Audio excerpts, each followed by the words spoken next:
अस्सलाम वालेकुम, नमस्ते, सत श्री अकाल, हेलो एवरीवन। स्वागत है आपका हमारे YouTube चैनल पर। ये भयानक दास्तान डॉक्टर जेम्स हार्ट कैसल के पर्सनल डॉक्यूमेंट्स में से मिली है। 4 फरवरी 1908 को साउथ किंगस्टन के फ्लैट नंबर 32 में उन्होंने आखिरी सांसें लीं। वो तपेदिक के पुराने मरीज थे।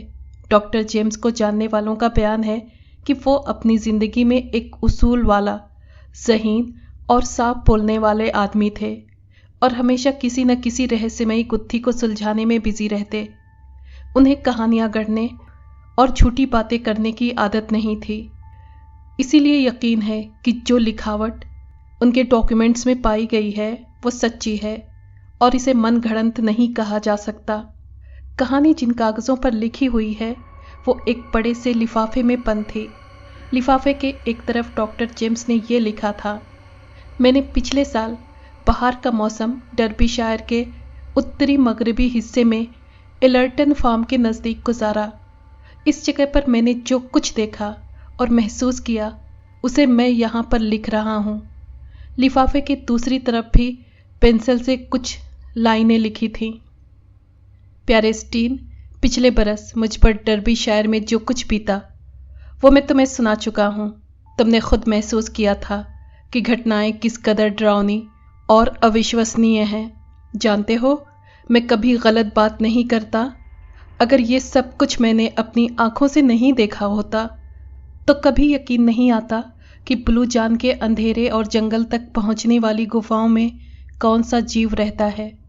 मैं उसे जीव ही कहूँगा क्योंकि हम हर तरह के जानदार चीज़ को जीव ही के नाम से पुकारते हैं। तुमने मुझे इंस्ट्रक्शन दी थी कि ये किस्सा किसी और को न बताऊं। इससे ख्वामख्वाह दहशत फैलेगी और ये भी पॉसिबल है कि लोग मेरी दिमागी हालत पर शुबा करने लगें। इसलिए मैंने तुम्हारी बात मान ली और अपना मुंह बंद कर लिया। मगर मेरी ख्वाहिश है कि मेरे मरने के बाद ये लर्जा देने वाली दास्तान लोगों तक पहुँचे। मैंने अपना फ़र्ज़ अदा कर दिया है। शायद फ्यूचर में कोई शख्स मेरी इस दास्तान से फ़ायदा उठाए और ब्लू जान की अंधेरी गुफाओं के रहस्यमयी जीव से लोगों को छुटकारा दिलाने में कामयाब हो। मैंने स्टीन के बारे में काफ़ी पता किया लेकिन कुछ पता नहीं चल सका कि ये शख्स कौन था और डॉक्टर जेम्स को कहाँ मिला। बहरहाल इस शख्स यानी स्टीन के बारे में कुछ ज़्यादा परेशानी की ज़रूरत भी नहीं थी क्योंकि इसका ताल्लुक कहानी में सिर्फ इतना ही है कि डॉक्टर जेम्स ने अपनी मुहिम की रुदात, अपनी मुहिम की दास्तान इसे एक मर्तबा सुनाई थी। जहाँ तक डॉक्टर जेम्स के सफ़र डर्बीशायर और एलर्टन फार्म का ताल्लुक है, इसके बारे में मैं इन्वेस्टिगेशन कर चुका हूँ और इस खोजबीन की रोशनी में डॉक्टर जेम्स का बयान सही नज़र आता है। इस छोटी सी बात के बाद मैं ये दास्तान आप सबके सामने पेश करता हूँ। ये दरअसल डॉक्टर जेम्स की पर्सनल डायरी है। कहीं कहीं लिखावट लंबी है और कहीं छोटी। अक्सर पेज ऐसे हैं जहाँ डॉक्टर ने कुछ लाइनें लिखीं और फिर उन्हें रबड़ से मिटाने की कोशिश की। उनमें से कुछ अल्फाज मैंने पढ़ लिए, बाकी इतने मध्यम और मिटे हुए थे कि पढ़े नहीं जा सके। बहरहाल इसकी शुरुआत यूँ होती है। 17 अप्रैल, जब से मैं इस जगह पर आया हूँ तबीयत में फ्रेशनेस महसूस कर रहा हूँ। हवा में ताजगी और सौंधापन है, शायद इसलिए कि एलर्टन फार्म समंदर की सतह से 1400 फीट ऊंचाई पर है। सुबह के वक्त हल्की खांसी का दौरा उठने की शिकायत हो जाती है।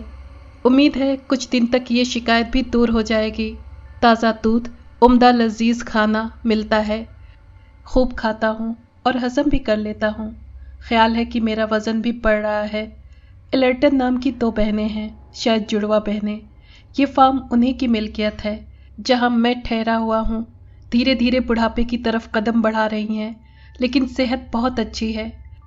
बहुत ही खुश मिजाज और मेहरबान औरतें हैं। मेरे आराम का बड़ा ख्याल रखती हैं। प्रोफेसर एंडरसन ने मुझे सही जगह और सही लोगों में भेजा है। उसका ये एहसान मैं मरते दम तक नहीं भूलूंगा। एलर्टन फार्म देहाती आबादी से अलग थलग एक खूबसूरत हरी भरी वादी के सिरे पर है और उन लोगों के लिए घूमने फिरने की बेहतरीन जगह है जो तन्हाई पसंद करते हैं। खेतों में आसपास के किसानों की भेड़ बकरियां घास चरती हैं। वादी के चारों तरफ चूने की अनगिनत छोटी बड़ी पहाड़ियां हैं और इतनी नरम कि उन्हें तोड़ने के लिए किसी औजार की ज़रूरत नहीं पड़ती। हाथ लगाओ तो चूना झड़ने लगता है। मेरा ख्याल है, मेरा मानना है कि यहाँ लाखों बरस पहले कभी समंदर हुआ करता था, फिर समंदर गायब हो गया और चूने की चट्टानें और उनके अंदर मीलों लंबी चौड़ी अंधेरी गुफाएं बन गईं। अब भी कहीं कहीं नदियां बहती हैं और चट्टानों के अंदर से पानी लगातार रिसता रहता है। मुझे इन गुफाओं के अंदर जाने का बड़ा शौक है। कुछ यूं महसूस होता है जैसे मैं जमीन के सीने में उतर रहा हूं। हर तरफ अंधेरा ही अंधेरा और भयानक सन्नाटा, जिसे गुफा की छत से रिसते हुए पानी की टिप टिप कभी कभार तोड़ देती है। मेरे पास इत्तेफाक से एक छोटा सा लैंप है। मैं जब सुबह शाम को टहलने निकलता हूं तो किसी न किसी गुफा की तरफ जरूर जाता हूं। अंधेरे का सीना चीरती हुई लैंप की किरणें जब गुफा में फैलती हैं तो अजीब दिलफरेब और जादुई मंजर सामने आता है, जैसे काली और सफेद परियां आंख मिचोली खेल रही हों। लेकिन लैंप बंद करते ही अंधेरा, बेपनाह अंधेरा। अंधेरा मुझे निगल लेता है, यहां तक कि मैं अपने हाथ की उंगलियां तक देख नहीं पाता। 20 अप्रैल। इन अनगिनत कुदरती गुफाओं में से एक गुफा ऐसी है जिससे मेरी दिलचस्पी बढ़ती जा रही है। शायद ये इस इलाके की सबसे बड़ी और सबसे गहरी गुफा है, लेकिन कुदरती नहीं बल्कि इंसानी हाथों की बनाई हुई। इस गुफा का नाम यहाँ के लोगों ने ब्लू जॉन रख दिया है। न मालूम इस नाम को रखने के पीछे क्या वजह थी। मेरी खोज के मुताबिक यहाँ पुराने ज़माने में रोमन्स ने संगमरमर निकालने के लिए इस गुफा को कान की शक्ल दे दी थी। गुफा के मुंह पर बनी हुई रोमन स्टाइल की मेहराब भी इस बात का सबूत है कि यहाँ से यह कीमती सफ़ेद पत्थर निकाला जाता रहा है। इस गुफा या सुरंग में उतरने के लिए रास्ता भी बना हुआ है। दहाने पर कांटेदार पौधे, घास और झाड़ियाँ उगी हुई नजर आती हैं। मैंने आज इसका करीब से मुआयना किया। इसकी गहराई का कोई अंदाज़ा नहीं हो सका है। मुझे हैरत है कि जब इस गुफा के अंदरूनी हिस्सों में मैं लैंप की रोशनी फेंकता हूँ तो इसकी दीवारों का रंग लाल क्यों नज़र आता है। मेरा लैंप ज़्यादा दिन तक काम नहीं दे सकेगा। सोच रहा हूँ ढेर सारी मोमबत्तियाँ जेब में रखा करूँ। इनके बगैर इन गुफाओं और ख़ास तौर पर ब्लू जॉन गुफा की सैर पॉसिबल नहीं। मैं जानता हूँ कि एक दफ़ा इन अंधेरों में गुम हो जाने के बाद कोई शख्स जिंदा सलामत इस दुनिया में नहीं आ सकता, इसलिए मोमबत्तियों का साथ ले जाना बेहद ज़रूरी है। 21 अप्रैल।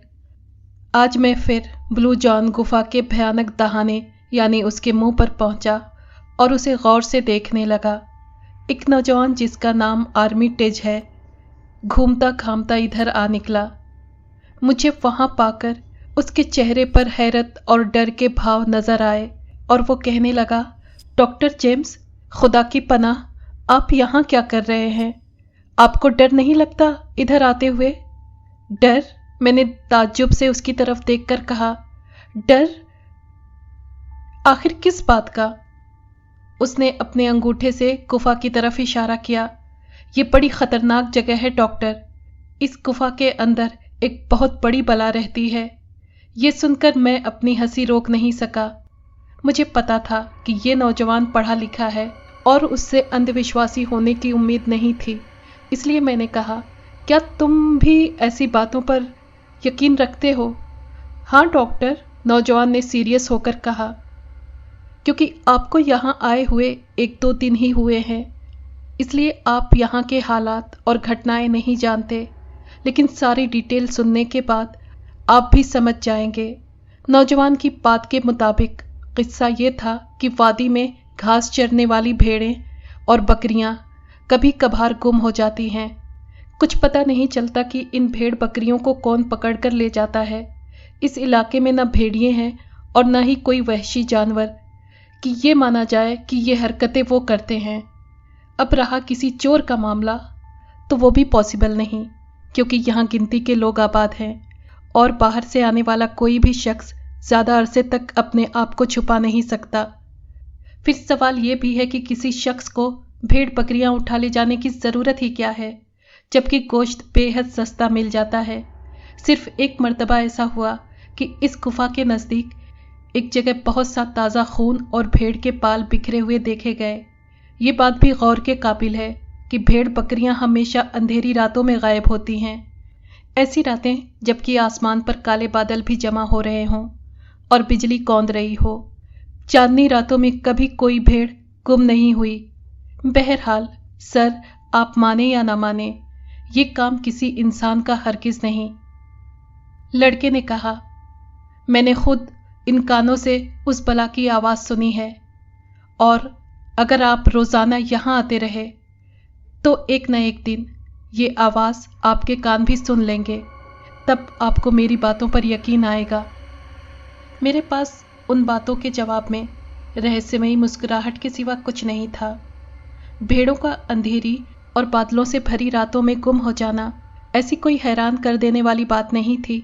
ये काम ज़रूर किसी माहिर और होशियार शख्स का है जो एलर्टन फार्म में रहने वालों के अंधविश्वास और दकियानूसी सोच से फ़ायदा उठाने की कोशिश में है। अब रहा उस बला की आवाज़ सुनने का मामला, तो ये भी ऐसा रहस्य नहीं। अब रहा उस बला की आवाज़ सुनने का मामला।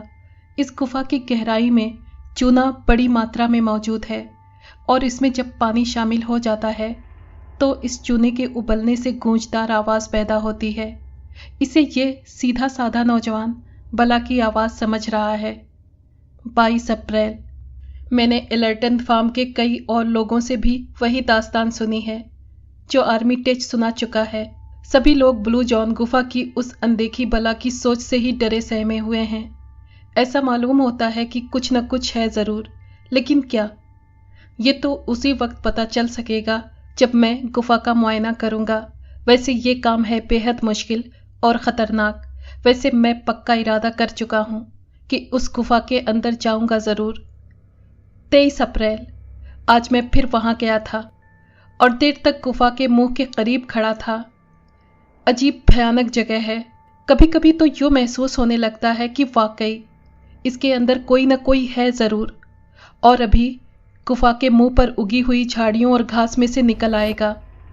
मगर सवाल तो ये है कि अगर कोई बला उसमें छुपी हुई है और वो बाहर निकलती है तो उसके पैरों के निशान तो ज़रूर नरम ज़मीन पर नज़र आते।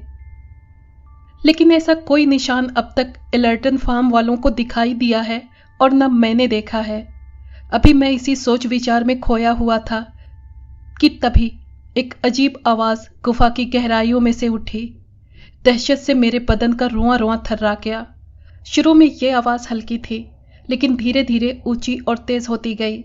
यूँ समझिए जैसे सैकड़ों हज़ारों घोड़े हिनहिना रहे हों या हाथी चिंघाड़ रहे हों। फिर अचानक खामोशी छा गई, एकदम से खामोशी। अब आर्मी टेच की बातें मेरे कानों में गूंज रही थीं। गुफा में से आने वाली आवाज़, जो न जाने कितनी गहराई से आ रही थी, बिल्कुल भी चूना उबलने की नहीं थी। या मुझे धोखा हुआ है। मैंने दोनों हाथों से अपना सर थाम लिया। मैं पागल तो नहीं हो गया। मैंने गुफा में जाने और अच्छी तरह देखभाल करने का प्रोग्राम बनाया है। फिलहाल मैं इस प्रोग्राम से एलर्टन फार्म के लोगों को आगाह नहीं करना चाहता। एलर्टन फार्म के लोगों को बताना नहीं चाहता, वरना वो मुझे कभी ऐसा नहीं करने देंगे।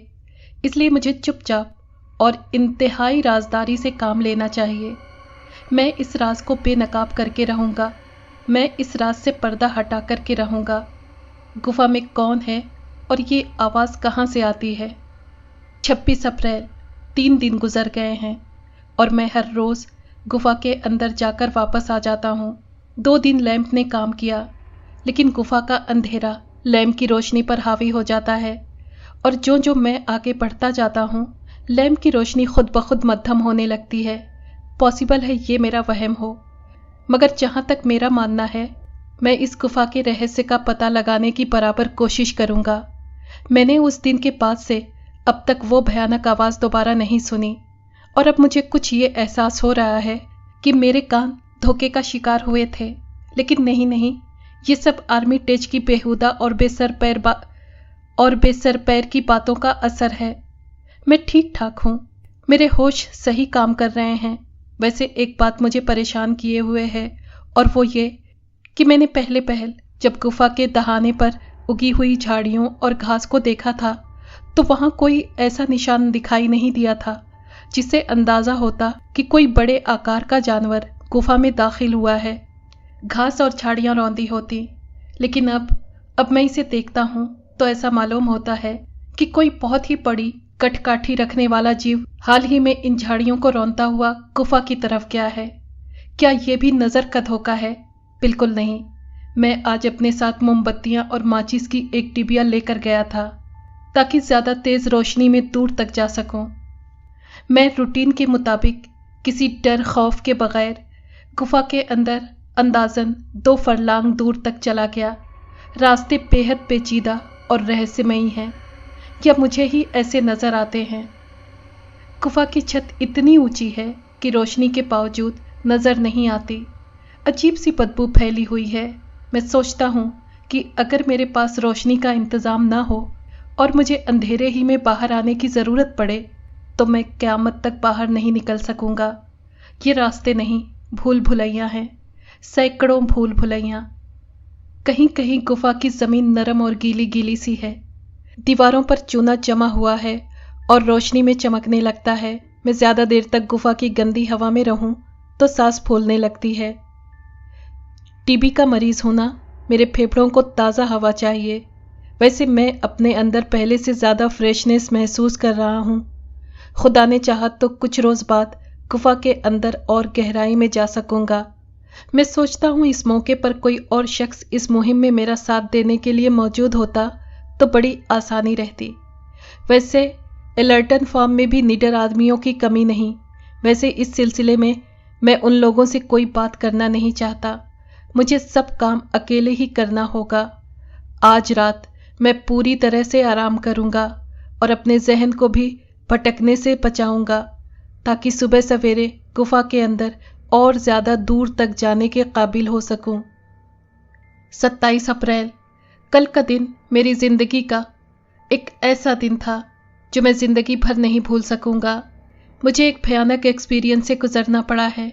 हैरान हूँ कि इन ना समझ में आने वाली घटनाओं को किस तरह बयान करूं कि इनकी सही सही तस्वीर खींच सकूं। सुबह सवेरे अपने काम से फ्री होकर मैंने मोमबत्तियां और माचिस की डिबिया जेब में रखी और गुफा की तरफ रवाना हो गया। मैं नहीं चाहता था कि किसी भी शख्स को मेरे इन कामों का पता हो। मैं नहीं चाहता था कि किसी भी शख्स को मेरे इन कामों का पता चले, इसलिए बहुत ही सावधानी से छिपते छिपाते वहां पहुंचा। घास और झाड़ियां उसी तरह रौंदी और खुली हुई नजर आईं। कुछ बड़े पत्थर भी अपनी जगह से हटे हुए थे। जरूर कोई गुफा में दाखिल हुआ है, लेकिन पैरों के निशान, शर्त यह कि उसके पास पांव हों, दिखाई नहीं दिए। उस रोज मैं अंदाजे के मुताबिक पिछले दिनों के मुकाबले 50 फीट और आगे निकल गया। यहाँ गुफा की जमीन पत्थरों से अटी पड़ी थी और जगह जगह मेहराबें नजर आ रही थी जो रोमन कारीगरों ने बनाई थीं। अब मैंने अपने आप को ऐसी जगह पर पाया जहां दीवारें चूने की नहीं, किसी और सख्त चीज की थी। उन दीवारों पर कारीगरों के औजारों की चोटों के निशान अभी तक यूं मौजूद थे जैसे अभी अभी लगाए गए हों। मोमबत्ती का शोला कांप रहा था और आसपास फैले हुए बड़े बड़े पत्थरों के साए भी कांपकर मुझे बदहवास कर रहे थे, लेकिन मैं रुके बगैर आगे बढ़ता रहा। एक तंग सुरंग से होता हुआ मैं एक बड़े से हॉल में दाखिल हुआ जो रोमन कारीगरी का शानदार नमूना था, और यहाँ से अनगिनत सुरंग नुमा रास्ते दाएं बाएं और आगे पीछे निकले थे। फिर मैंने पानी गिरने की आवाज़ सुनी। शायद यहाँ कोई झरना भी था। कुछ लम्हों के लिए मैं रुक गया और पानी गिरने की आवाज़ गौर से सुनने लगा। किधर से आ रही है ये आवाज़? मैंने अपने आप से पूछा। शायद सामने से। हाँ, उसी तरफ से। मैं और आगे बढ़ा और फिर मेरे पांव जैसे कीचड़ में भर गए। मैंने मोमबत्ती नीचे की और झुककर देखने लगा। आह, एक ऐसी चीज़ नज़रों के सामने थी जिसने मुझे पत्थर का बुत बना दिया। ये गीली मिट्टी में बना हुआ एक अजीबो गरीब निशान था। गुफा की छत पर से पानी के कतरे रिस रिस कर ठीक उसी जगह गिर रहे थे और यहाँ की जमीन पानी से तर हो चुकी थी। सरसरी नजरों में यूं लगा जैसे कोई बड़ा पत्थर ऊपर से गिरा और उसके गिरने से ये निशान बना है। लेकिन इस हॉल में आसपास तो क्या, दूर दूर तक कोई भी ऐसा बड़ा पत्थर नहीं था। फिर ये निशान जो खासा गहरा और किसी कदर चौकोर और कुछ कटा फटा सा था, यहाँ क्यों कर बन गया? अगर ये किसी जानवर का पांव है तो दुनिया में इतना बड़ा जानवर कौन सा है जिसके पांव का निशान कम से कम 1.5 फीट चौड़ा और 8 इंच लंबा हो? और फिर एक ही पांव वाला जानवर, दूसरे पांव का निशान भी होना चाहिए। पॉसिबल है दूसरा निशान खासे फासले पर हो। ये सोचकर मैं और आगे बढ़ा, लेकिन दूर तक देखने भालने के बावजूद दूसरा निशान नहीं मिल सका। अब दहशत से मेरा कलेजा अंदर ही अंदर बैठने लगा और मैंने वापस जाने का इरादा कर लिया, मगर रोशनी के बावजूद रास्ता भूलकर एक और सुरंग में जा निकला और इससे पहले कि मैं संभल सकूं, ठोकर खाई और फिर अपने आप को एकदम ठंडे पानी के अंदर गोता खाते पाया। मेरे गिरते ही खूब अंधेरा छा गया। ये नहर, मैं इसे नहर ही कहूँगा, अंदाज़न 20 फीट चौड़ी थी। मैंने हाथ पैर मारे और किनारे पर पहुंचकर बाहर निकला। सर्दी से मेरा बदन थर-थर कांप रहा था और आंखों के सामने सितारे से नाच रहे थे। मैं गुफा में इतनी दूर निकल आया था कि अब रोशनी के बगैर बाहर जाना पॉसिबल नहीं था और फिर उस एक पांव वाली अनदेखी बला का डर भी मुझ पर छाया था, जिसके कदम का निशान मैं देख चुका था। मेरे हर तरफ भयानक सन्नाटा था जो खूब अंधेरे के साथ मिलकर एक ऐसा माहौल पेश कर रहा था कि बयान से बाहर, जिसे मैं बता नहीं सकता। मेरी हालत उस चूहे के जैसी थी जिसे भागने के लिए कोई रास्ता मिल ही नहीं रहा हो और वो किसी भी पल बिल्ली के खूनख्वार जबड़ों का शिकार होने वाला हो। मोमबत्ती मेरे हाथ से छूटकर पानी में गुम हो चुकी थी, लेकिन अभी मेरी जेब में 2 मोमबत्तियां और थीं। मैंने माचिस की डिबिया जेब से निकाली, मगर बेकार, सब तीलियां पानी में भीग चुकी थीं और उन्हें सूखने के लिए कई घंटे चाहिए थे। न जाने मैं कितनी देर वहीं खड़ा सोचता रहा कि क्या करूं, कहाँ जाऊं। मेरा जहन इस हालत में भी काम कर रहा था। अब मैं सोच ही सोच में गुफा के रास्ते का नक्शा तैयार करने लगा। कोशिश करूं तो शायद गुफा के मुंह तक पहुंच जाऊं। यह ख्याल आते ही मैं दीवारों और पत्थरों को अंधों की तरह टटोलता हुआ एक तरफ को चलने लगा, लेकिन बहुत जल्द एहसास हो गया कि मैं अंधेरे की इस मोटी चादर को फाड़कर रास्ता तलाश करने में हरगिज कामयाब नहीं हो सकता और अब मेरी कब्र इसी गुफा के अंदर बनेगी। मैंने एक बड़े से पत्थर के ऊपर पनाह ली और अपने बचाव के उपाय पर गौर करने लगा, मगर जहन इस कदर खराब और होश इस तरह उड़े थे कि कोई राह सूझ नहीं रही थी। मुझे अपने जज्बाती बेवकूफ़ी पर अफसोस होने लगा। कम से कम अपने कमरे में एक छोटी सी चिट्ठी रख कर आता कि मैं फला जगह जा रहा हूँ, यहाँ मुझे कोई ढूंढने नहीं आएगा, क्योंकि किसी को पता ही नहीं है कि मैं कहाँ हूँ। माचिस की एक भीगी हुई डिबिया और 2 मोमबत्तियाँ, सिर्फ इन 2 छोटी चीज़ों के सहारे कुछ उम्मीद बंधी थी कि मेरी जान शायद बच जाए, और वो भी उस वक्त जब माचिस की तीलियां सूख कर चलने के काबिल हो जाएं। अब मैंने डिबिया को जेब से निकालकर अपने बाएं बगल के नीचे दबाया ताकि उसकी गर्मी से तीलियां सूख जाएं। मेरी कमीज के अंदरूनी जेब में इत्तेफाक से कुछ बिस्किट निकल आए जो मैंने सुबह नाश्ता करते वक्त ऐसे ही रख लिए थे। वैसे इन बिस्किटों ने भी पानी पकड़ लिया था, मगर ये खाने के काबिल ज़रूर थे, इसलिए उनसे किसी भी तरह से भूख मिटाई। इसके बाद मैंने अपने सोने की एक मुनासिब सी जगह टटोल कर तलाश की। ये 2 बड़े पत्थरों के बीच जगह थी। मैंने हाथ पैर सिकोड़ दिए और गठरी सा बनकर लेट रहा। कह नहीं सकता कितनी देर सोया होऊंगा, शायद 15 मिनट, 1 घंटा या कुछ ज़्यादा, क्योंकि इस एक जैसे अंधेरे में वक्त का सही अंदाज़ा करना पॉसिबल नहीं था। ये भी हो सकता है कि मैं कई घंटे सोया हूँ, क्योंकि मेरे कपड़े अब गीले नहीं थे और सर्दी भी किसी हद तक कम महसूस कर रहा था। तभी मेरा दिल ज़ोर से धड़का और सारे जिस्म का खून अचानक गर्म होकर दिमाग पर चढ़ने लगा। मैं उठकर बैठ गया और अपने कान उस रहस्यमयी और वहशत से भरी आवाज की तरफ लगा दिए जो गुफा में किसी जगह गूंज रही थी। क्या कुछ लोग मेरी तलाश में आ निकले हैं और मुझे पुकार रहे हैं? नहीं, ये आवाज आदमियों की नहीं हो सकती। फिर मुझे उस अनदेखी बला का ख्याल आया जिसकी आवाज मैं कुछ दिन पहले गुफा के दहाने यानी गुफा के मुंह पर सुन चुका था। उफ खुदाया, ये तो वही है, बिल्कुल वही। वैसे वो काफी दूरी पर थी, लेकिन मैंने महसूस किया कि धीरे धीरे करीब आती जा रही है, किसी बड़े घोड़े के हिनहिनाने या गधे के हिंगने की आवाजों से मिलती जुलती, लेकिन इंतहाई डरावनी और रोंगटे खड़े कर देने वाली। ये जरूर किसी जिंदा जीव के हलक से निकल रही है। फिर मेरा बदन ठंडा पड़ने लगा और सर के बाल कांटों की तरह सीधे खड़े हो गए। मैंने अपनी पेशानी, चेहरे और हथेलियों को पसीने में शराबोर पाया, क्योंकि अब मेरे कानों तक उसके बोलने की आवाज के साथ साथ उसके कदमों की धमक भी पहुंच रही थी। बहुत बड़े और वजनी पैरों की धमक, जिससे जमीन में हल्की हल्की कंपन पैदा हो रही थी। आह, ये बला इसी तरफ पड़ रही थी जिस तरफ मैं छुपा हुआ था। लेकिन क्या वो अंधेरे में देख सकती है? हाँ, यही बात है। कदमों की चाप या धमक और नजदीक आ गई।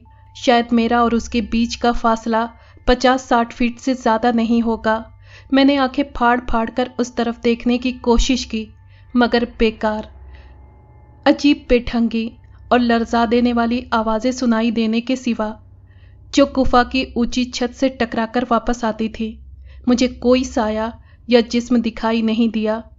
तभी ये होश उड़ा देने वाली आवाजें रुक गईं और एक बार फिर गहरा सन्नाटा छा गया। दिमाग पर छा जाने वाला सन्नाटा, लेकिन मैं इस सन्नाटे में भी अपने दिल की धड़कन अच्छी तरह सुन सकता था। क्या आने वाली बला ने मेरी बू पाली है? क्योंकि खुद मेरे नाक में एक अजीब किस्म की गंदी सी बू घुसी आ रही थी, जो जरूर उसके जिस्म से निकल रही थी। इसका मतलब यह है कि ये बला कोई सुपर नेचुरल चीज नहीं, बल्कि इसी दुनिया की जीती जागती जीव है, जो न सिर्फ जिस्म रखती है, बल्कि उसके जिस्म से बदबू भी उठ सकती है। अचानक कदमों की धमक शुरू हो गई। फिर कुछ पत्थरों के इधर उधर उछलने और गिरने की आवाजें गूंजी। इसके बाद मैंने सुना कि पानी में हलचल सी हुई और ऐसी आवाज आई जैसे वो बला नहर को पार करके दूसरी तरफ चली गई है। फिर मुझ पर बेहोशी सी छाने लगी। मेरा दिमाग इससे ज्यादा तकलीफ बर्दाश्त नहीं कर सकता था और न मुझ में हरकत करने की हिम्मत थी।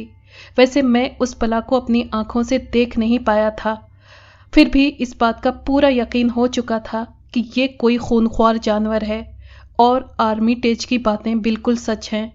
जब मुझे होश आया तो गुफा में वही सन्नाटा, वही अंधेरा छाया हुआ था और वक्त का कुछ पता नहीं था। मैंने अपने बगल में दबी हुई माचिस की टिबिया निकाली और एक तीली रगड़कर जलाने की कोशिश की। कुछ देर के बाद तीली जल उठी। मैंने जल्दी से मोमबत्ती जलाई और अपने आसपास देखा। फिर मैं लड़खड़ाते कदमों से रास्ता देखता हुआ गुफा के दहाने की तरफ चला और आधा घंटे बाद जब मैंने अपने आप को गुफा से बाहर खुले और तारों से भरे हुए आसमान के नीचे पाया तो जान में जान आई। इस बीच मैं उस रास्ते से भी गुजरा जहां पहले वो निशान गीली जमीन में देखा था। अब वहां एक के बजाय कई निशान नजर आए जो पहले निशान से कुछ अलग नहीं थे और उनसे अंदाजा हो रहा था कि गुफा की ये जीव किसी ऐसे बड़े और वजनी जानवर के कदमों से मिलती जुलती है जो शेर, गेंडे या रीछ की नस्ल से है, लेकिन ऐसा कोई जानवर पाया नहीं जाता।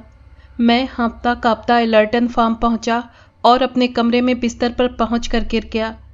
उस वक्त रात के 3 बजे थे। दिलचस्प बात यह है कि दूसरे लोग मज़े से सो रहे थे और किसी को मेरे बारे में खबर नहीं थी कि मैं सारा दिन और सारी रात कहाँ गायब रहा। थकन के कारण मेरा जिस्म चूर चूर था, लेकिन दहशत इतनी थी कि नींद नहीं आई। मैंने फैसला कर लिया था कि गुफा की उस खतरनाक बला के बारे में किसी समझदार और बहादुर शख्स को बताऊंगा, वरना ये भेड़ बकरियों का सफाया करने के बाद इंसानों को हड़प करने पर उतर आएगी। और ये भी पॉसिबल है कि उस गुफा की अथाह और अंधेरी गहराइयों में ऐसी बहुत सी बलाएं पल रही हों। 2 मई, पिछले 2 दिन से सख्त बुखार और पागलों जैसी हालत में रहने के बाद डायरी लिखने के लिए कलम उठाया है। मैं सोच रहा हूँ कि किसी शख्स को अपना राजदार बनाऊं ताकि वो सही मशवरा दे सके और मेरी दिमागी सेहत पर शुबा न करे। प्रोफेसर एंडरसन ने एक मर्तबा किसी माहिर डॉक्टर मार्क जॉनसन का जिक्र किया था, जो यहीं डर्बीशायर में एलर्टन फार्म से कुछ मील दूर अपना हॉस्पिटल खोले हुए है। आज दोपहर मैं उसके पास गया था। उसने बहुत ही ध्यान और गौर से मेरा मुआयना किया, सारी कहानी सुनी और सीरियस भाव चेहरे पर लिए गर्दन हिलाता रहा। फिर उसने मुझे एक पर्ची लिख कर दी और ज़बानी भी कहा कि मैं कैसल्टन में डॉक्टर डेविड से मिलूं। वो इस सिलसिले में मेरी सही मदद कर सकेगा। इसलिए मैं डॉक्टर डेविड की तलाश में कैसल्टन गया। उस कस्बे के आसपास एक आलीशान इमारत के मेन दरवाजे पर डॉक्टर डेविड के नाम का बहुत बड़ा बोर्ड लगा देखकर मुझे इत्मीनान हुआ कि आदमी नामवर है और ज़रूर कुछ करेगा। मैं उससे मिलने के लिए इमारत के अंदर जाने ही वाला था कि एक ख्याल के तहत रुक गया और करीब से गुजरने वाले एक शख्स से पूछा कि डॉक्टर कैसा आदमी है। उसने मुझे नीचे से ऊपर तक देखा, फिर मुस्कुराकर बोला, डॉक्टर डेविड दिमागी मरीजों का इलाज करने में माहिर है। यहीं उसने पागल खाना खोल रखा है। ये सुनकर मैं चकराया और फिर मुझे डॉक्टर मार्क जॉनसन पर बहुत गुस्सा आया। कमबख्त ने मुझे शायद पागल समझकर यहाँ भेज दिया। लानत है उस पर। मैं डॉक्टर डेविड से मिले बगैर एलर्टन फार्म आ गया। मुझे अकेले ही उस बला से निमटना होगा। काश मैं बीमार ना होता, तब कोई परवाह नहीं थी। किसी ज़माने में मैं कोलब्रिज में ठहरा था। वहाँ एक मकान के बारे में मशहूर हुआ कि उसमें भूत है और कोई शख्स वहाँ जाने के लिए तैयार नहीं होता था। लेकिन मैं 2 रातें उस मकान में रहा। इसमें कोई शक नहीं कि वहाँ कुछ था ज़रूर, लेकिन मुझे कोई नुकसान नहीं पहुँचा था। इस बीमारी में जबकि मैं कमज़ोरी महसूस करता हूँ, मैं उस बला से 2-2 हाथ कर लेने की हिम्मत रखता हूँ। मैं अभी तक अपने आप को इस कश्मकश से आज़ाद नहीं कर सका कि मुझे एलर्टन फार्म के लोगों को अपना प्लान बता देना चाहिए या नहीं। मान लो इस मुहिम में मैं मारा जाता हूँ, तब क्या होगा? यहाँ के लोगों को फिर कौन बताएगा कि मेरा क्या हुआ और उन पर कैसी आफत टूटने वाली है? और अगर मैं उन्हें बता देता हूँ तो वो मेरे बारे में क्या सोचेंगे? वही जो डॉक्टर जॉनसन ने सोचा होगा, यानी पागल समझकर डॉक्टर डेविड के पास भेज दिया ताकि वो मुझे अपने पागल खाने में दाखिल कर ले। फिर ये भी तो पॉसिबल है कि मेरी दास्तान सुनकर लोग डर जाएं और डर के मारे यहाँ से भाग जाएं और ये बस्ती वीरान हो जाए। बहरहाल मैं किसी नतीजे पर पहुँचने से पहले कुछ ज़रूरी चीज़ें हासिल करना चाहता हूँ।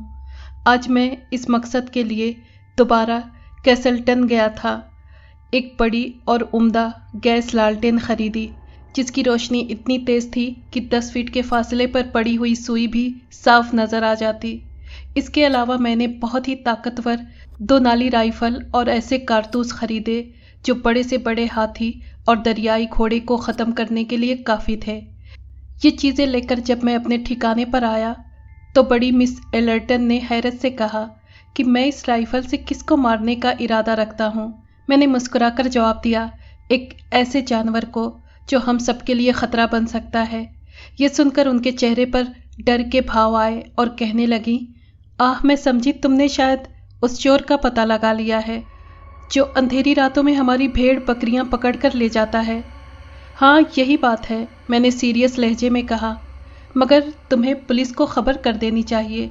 क्या ये जुर्म न होगा? तुम कानून को अपने हाथ में लो। बहुत अच्छा, मैं अभी पुलिस स्टेशन जाता हूँ। मुझे यकीन नहीं था कि पुलिस इंस्पेक्टर मेरी बात गौर से सुनेगा, लेकिन उम्मीद के बिल्कुल उलट वो संभल कर बैठ गया और बहुत ही ध्यान और गौर से सारी कहानी सुनने के बाद अपने बड़े से रजिस्टर में उसे लिखा और फिर कहा, आप जाइए, हम उस बला का पता लगाने की कोशिश करेंगे। मैं शुक्रिया अदा करके वहाँ से उठा।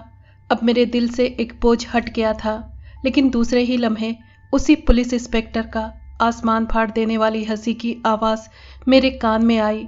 वो अपने साथी सिपाहियों को हंस हंस कर कह रहा था कि अभी एक खपती पागल यहाँ आया था और अपनी बेवकूफ़ी भरी बातों से मुझे इंटरटेन करके गया है।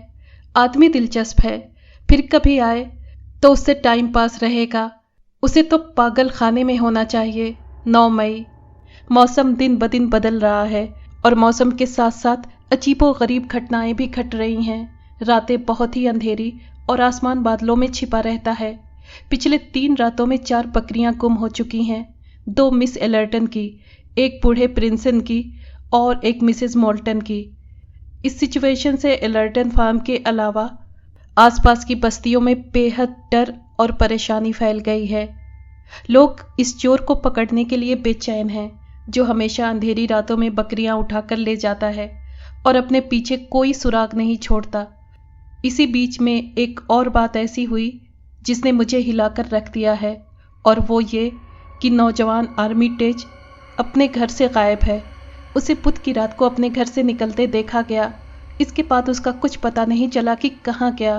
कईयों का ख्याल है कि वही बकरियां चुराता था, मगर ज़्यादातर लोगों ने इस बात को मना किया। उनका कहना है कि वो बहुत ही शरीफ और ऊंचे कैरेक्टर का नौजवान था और एलर्टन फार्म में कभी उसकी कोई बुरी हरकत नहीं देखी गई, क्योंकि उसका बाप अच्छा खासा रुपया छोड़कर मरा है और आर्मिटेज कोई बिजनेस करने की फिक्र में था। इसलिए पॉसिबल है वो लंदन या कहीं और चला गया हो, मगर मैं अच्छी तरह जानता हूँ कि वो कहाँ गया।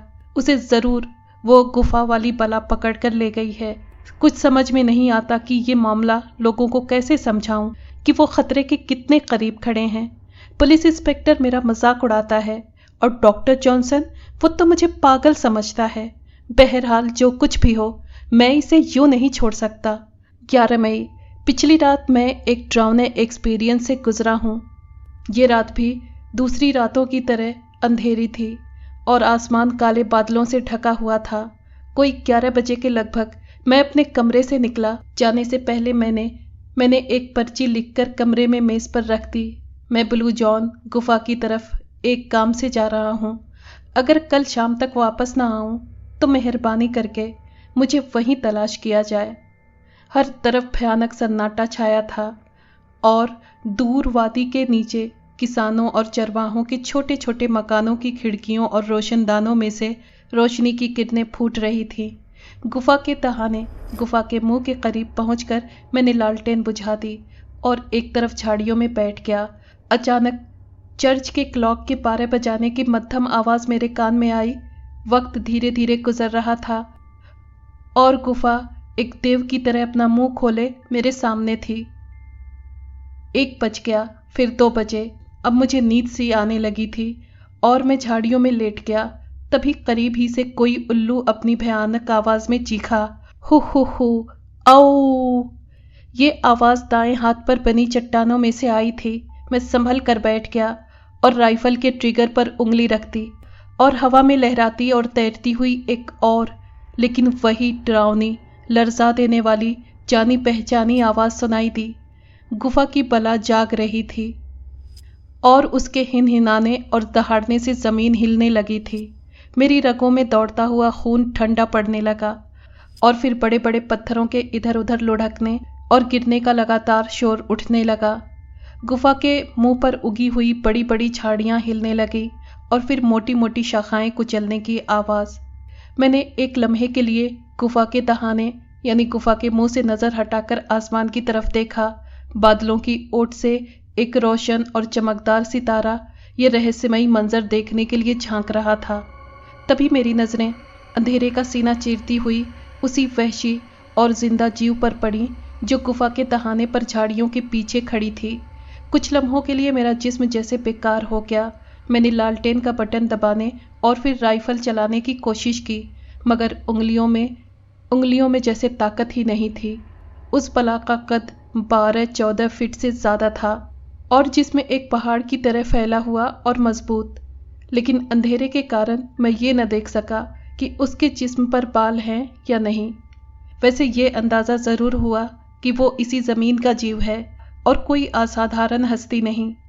गुफा से बाहर निकलते ही उसने फिजा में मुंह उठाकर कुछ सूंघा और फिर तेज बदबू मेरी नाक में आ घुसी, जिसकी वजह से मैं होश में आ गया। बिजली की तरह लपक कर मैंने लालटेन जलाई और राइफल संभाल ली। तेज रोशनी उस बला के चेहरे पर पड़ी और उसने इतनी जोर से चीख मारी कि आसपास की पहाड़ियां लरस गईं। अब मैं उसे अच्छी तरह देख सकता था। उसके 4 हाथ पैर थे और वो इस वक्त अपने पिछले पैरों के पल खड़ी थी। जिस्म पर काले रंग के लंबे लंबे और घने बाल थे और आगे बढ़े हुए हाथों के पंजों में 1-1 फीट लंबे नोकीले नाखून। उसका मुंह इंतहाई भयानक और डरावना था और सफ़ेद सफ़ेद बड़े बड़े दांत मुंह से बाहर झांक रहे थे। लेकिन ये बला अंधी थी, बिल्कुल अंधी। वैसे उसकी आंखों के बड़े बड़े और गोल गोल सफ़ेद टीले बाहर को निकले हुए थे, लेकिन उनकी पुतलियां नहीं थीं। लालटेन की रोशनी पड़ते ही उसने दोनों हाथों से अपना चेहरा ढांप लिया और पीछे हटने की कोशिश की। मुझे अपनी आंखों पर यकीन नहीं आया कि इतनी बड़ी कदकाठी का एक ऐसा भयानक जानवर कहाँ से आया और इस गुफा में कब से छुपा हुआ है। मैंने उसके सीने का निशाना लिया और एक वक्त में 2 फायर किए, मगर उन गोलियों का उस पर कोई असर नहीं हुआ, बल्कि वो भयानक बला अपने चारों हाथ पैरों के बल चीखती और चिंघाड़ती हुई मेरी तरफ दौड़ी और कई कई मन वजनी पत्थरों को तिनकों की तरह परे फेंकती हुई आगे बढ़ी। उसके जिस्म से उठने वाली बदबू नाकाबिले बर्दाश्त थी। मैंने 2 फायर और किए और इस मर्तबा गोलियां उसके बाजू में लगी। वो रुक गई और फिर पलटकर गुफा की तरफ भागी और कुछ लम्हों बाद नज़रों से ओझल हो गई। उसके चीखने और गरजने की आवाज़ें देर तक सुनाई देती रहीं। सच्चाई ये है कि अगर मेरे पास उस वक्त गैस लालटेन नहीं होती तो ये खूनख्वार जानवर, जो किसी हद तक भालू से मिलता जुलता था, मुझे पकड़कर हड़प कर जाता। ये सारी घटना इतनी तेजी से हुई कि मुझे अब तक यूं महसूस होता है जैसे मैंने कोई भयानक ख्वाब देखा हो। थोड़ी देर बाद एलर्टन फार्म की तरफ से लोगों के बोलने और पुकारने की आवाज़ें सुनाई दी। मैंने देखा कि 50-60 लोग हाथों में लालटेनें थामे चले आ रहे हैं। उनके कानों तक उस बला की चीखें पहुंच चुकी थी, मगर कोई भी शख्स गुफा के अंदर जाने को तैयार नहीं था।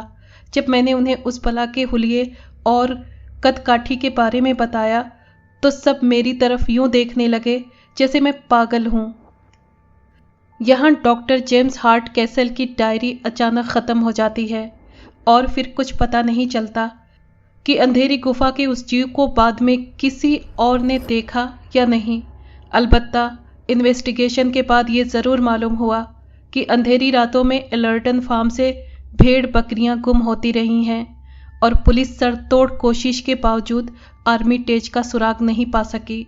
वहाँ के लोगों ने डॉक्टर जेम्स को जहनी मरीज करार दिया। वैसे उन्होंने इस बात का इकरार किया कि 10 और 11 मई की रातों को ब्लू जान की तरफ से भयानक चीखों की आवाज़ें सुनी गईं और उन चीखों ने सोए हुए लोगों को जगाया, और जब वो जमा होकर वहां पहुंचे तो उन्होंने डॉक्टर जेम्स को बेहोश पाया। उसके करीब 2 नाली राइफल और एक गैस लालटेन उल्टी पड़ी थी। इन्वेस्टिगेशन करने वालों ने बाद में ब्लू जॉन गुफा का मुआयना करके इस बात की पुष्टि की है कि उसमें रहने वाला जीव पत्थर के ज़माने का, यानी पाषाण काल के ज़माने के, क्योंकि उस गुफा में बेअंदाज गहराई में पानी और हवा दोनों मौजूद हैं। इसलिए घास फूस और पौधे भी ज़रूर उगते होंगे जिन पर ये भालू जिंदा रहा, और जो रोमन्स के दौर में कान की खुदाई के कारण ज़मीन के ऊपरी हिस्से में आ निकला।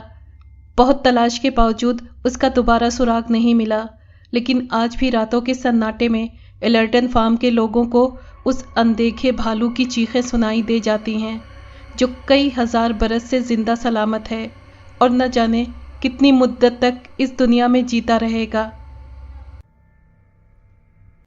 अगर आपको ये कहानी पसंद आई है तो प्लीज़ लाइक और शेयर करें और कमेंट बॉक्स में अपनी राय का इजहार कीजिए। अगर आपने हमारे चैनल को अभी तक सब्सक्राइब नहीं किया है तो प्लीज़ सब्सक्राइब कर लें और बेल आइकन को प्रेस कर दें ताकि आने वाली हर कहानी का नोटिफिकेशन